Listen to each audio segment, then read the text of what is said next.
napaihi nga pala ako dito sa isang gasolinahan dito sa Parting Norte. Park pa to sa Puerto Princesa guys. Di ko nga pala akalain na ganito kaganda sa loob. Pansin ko nga lang pala yung nagpapaganda ng CR dito yung mga gasolinahan sa Puerto Princesa. Dito nga pala sa labas hindi mo mapansin na may CR yan sa loob. Kala mo kasi parang sa hotel. Astig no, nagasolina ka lang, sa hotel ka na.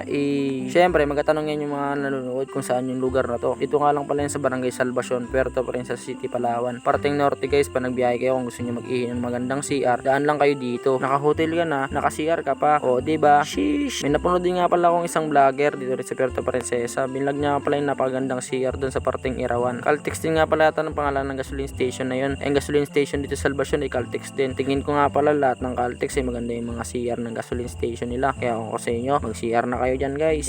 Ba, Caltex yan. Kasama ko nga pala dyan si Kirby kasi nga pauwi nga pala kami sa bahay namin sa Barangay San Rafael. Dumaan nga kami dito. Sabi niya nga napaka-comfortable daw mag-CR dito para ka sa hotel. Nakakamiss lang guys kasi nga bihira ka lang makaihi sa mga ganito kagandang CR. Ayan nga pala yung gasoline station guys ng Barangay Salvacion. Pagkakaalam ko guys, bago pa lang ito nag-ooperate yung gasoline station na to. Shoutout nga pala sa Rorobas, napadaan siya guys. So safe trip mga buddy. At syempre may magtatanong na naman yan kung hanggang anong oras yung gasoline station dito. Hindi ko nga pala alam at pagkakaalam ko hindi po ito siya 24 hours. Tingin ko lang, estimate ko baka hanggang 10 PM lang ito siya guys. Hindi ko lang sure kasi hindi pa rin naman kami nakabiyahe dito ng sobrang gabi. Kaya hanggang dito na lang yung kwento ko sa inyo. Bye bye!